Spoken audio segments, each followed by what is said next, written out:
পবিত্র ঈদ মিলাদুন নবী সাল্লাল্লাহু আলাইহি সাল্লাম উদযাপন করা যাবে কিনা? অনেকে এটাকে জায়েজ মনে করে। এখানে আপনার অভিমত কি? দেখুন, আমি অভিমত না দিয়ে কয়েকটা প্রশ্ন রাখবো, অর্থাৎ প্রশ্নের উত্তরে আবার পাল্টা প্রশ্ন আমি ছুড়ে দিতে চাই, বিশেষ করে যাদের এটা নিয়ে সত্যিই জানার আগ্রহ আছে। অনেকে তো প্রশ্ন লেখেন জানার জন্য না, প্রশ্ন লেখেন হলো ওনার পক্ষের মতটা বের করে আনার জন্য। আমি বলতে চাই যে সাধারণত আমরা সাধারণ মানুষরা যে হুজুরের ভক্ত, আমরা তার কথা শুনি। যে হুজুর মিলাদুন নবীর পক্ষে, তার ভক্তরা মিলাদুন নবীর পক্ষে কথা বলে এবং সেরকম দলিল খুঁজে বের করে সোশ্যাল মিডিয়াতে সেটা নিয়ে লেখালেখি করে। আর যে হুজুর মিলাদুন নবীর বিপক্ষে, ওনার ভক্তরা মিলাদুন নবীর বিপক্ষে তারা ক্যাম্পেইন করে, কাজকাম করে। আমার কথা হলো যে আপনি হুজুরদের পক্ষ বিপক্ষ না নিয়ে কয়েকটা প্রশ্নের উত্তর খোঁজার জন্য আপনি নিরপেক্ষভাবে চেষ্টা করেন। আপনি নিজে একটু সচেতনভাবে, সতর্কভাবে, অনুসন্ধানের দৃষ্টি নিয়ে এই প্রশ্নগুলোর উত্তর খোঁজার চেষ্টা করেন। আপনি শুধু উত্তর খোঁজার যদি সিরিয়াস চেষ্টা শুরু করে দেন এবং নিরপেক্ষভাবে চেষ্টা করেন, আমার বিশ্বাস যে আপনাকে আল্লাহ তাআলা হেদায়েত এবং সঠিক পথ যেটাই সেটা আল্লাহ তাআলা আপনাকে দেখিয়ে দিবেন। শর্ত হলো আপনি আগে গিয়ারটা নিউট্রালে এনে তারপরে খুঁজতে হবে। আমরা যারা গাড়ি চালাতে জানি তারা জানি যে গিয়ার, আপনার ম্যানুয়াল গিয়ার সাধারণত গাড়ি, এটা আপনার নিউট্রালে থাকার পর স্টার্ট দিলে গাড়ি স্টার্ট হবে। গিয়ার একটা দিয়ে রেখে দিয়েছেন আগে, এরপর আপনি স্টার্ট দিচ্ছেন, তাহলে গাড়ি কি হবে না? স্টার্ট হবে না, গাড়ি দৌড় দিবে, লাফ দিবে, সেটা সঠিকভাবে সার্ভিস দিবে না। এখন আপনি নিজে আগে মিলাদুন নবীর পক্ষের অথবা বিপক্ষের একটা গ্রুপের থেকে এরপরে বলতেছেন হ্যাঁ এই ব্যাপারে আপনি কি বলেন, কোরআন হাদিসে কি আছে, আপনি জানার চেষ্টা করছেন।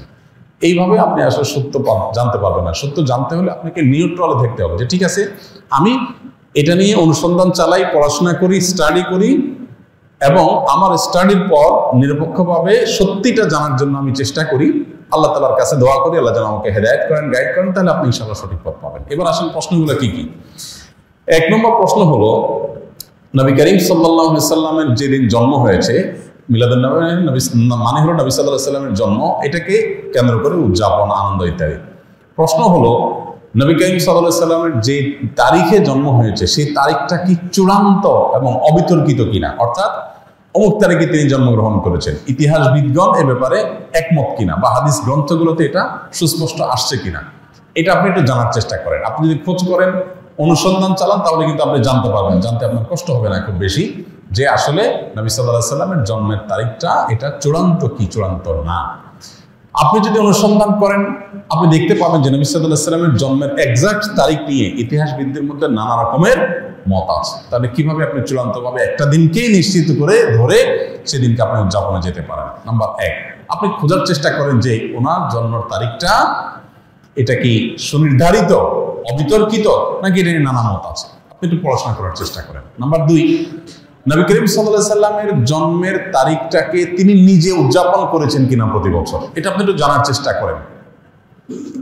তিনি যদি নিজে নিজের জন্ম উদযাপন না করেন, তাহলে তার সিনিয়র সাহাবী যারা, চার খলিফা আরো যারা আছেন, এই সমস্ত সাহাবীরা কেউ যারা যারা নবী সাল্লাল্লাহু আলাইহি ওয়াসাল্লামকে সবচেয়ে বেশি ভালোবাসতেন, নবী সাল্লাল্লাহু আলাইহি ওয়াসাল্লামের ভালোবাসার দোহাই দিয়েই তো আমরা এটা করি, তো তারা যারা নবী সাল্লাল্লাহু আলাইহি ওয়াসাল্লামকে এর ভালোবাসায় যারা উত্তীর্ণ হয়ে গেছেন, ভালোবাসায় যারা প্রমাণিত, তার আশিকি রাসূল বলি, যেটাই বলি আমরা তথাকথিত, এই জায়গাটায় যারা ইতিমধ্যে প্রমাণিত হয়ে গেছেন, সেই সাহাবীরা যাদেরকে কোরআনে আল্লাহ সার্টিফিকেট দিয়েছেন নবী সাল্লাল্লাহু আলাইহি ওয়াসাল্লামের আনুগত্যের ব্যাপারে, ভালোবাসার ব্যাপারে, সেই মানুষগুলো নবী করিম সাল্লাল্লাহু আলাইহি ওয়াসাল্লামের জন্ম দিবস উদযাপন করেছেন কি করেন নাই, আপনি এই বিষয়ে একটু খোঁজ নেন, তথ্যপত্রগুলো ভেরিফিকেশন করেন, যাচাই করেন।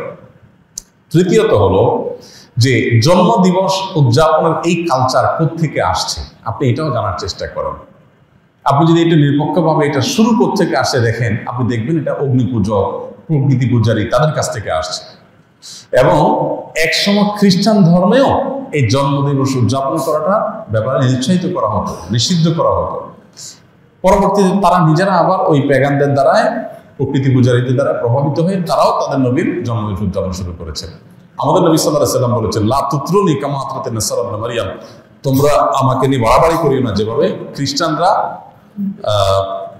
ঈসা আলাইহিস সালামকে নিয়ে বাড়াবাড়ি করেছে। অতএব নবী করিম সাল্লাল্লাহু আলাইহি ওয়াসাল্লামের মিলাদুন নবী পালন করবেন কি করবেন না, উদযাপন করবেন কি করবেন না, সেই প্রশ্নের উত্তর আপনি পেয়ে যাবেন যদি আমার এই তিনটা প্রশ্নের উত্তর আপনি নিজে অনুসন্ধান করে জানার চেষ্টা করেন। আল্লাহ আমাকে আপনাকে আমাদের সবাইকে হেদায়েত এবং সত্যিকারের যে সঠিক পথ সেটা আল্লাহ তাআলা আমাদের সবাইকে আল্লাহ তাআলা দান করুন। ঈদ মিলাদুন নবী ও সিরাতুন নবীর মধ্যে পার্থক্য কি?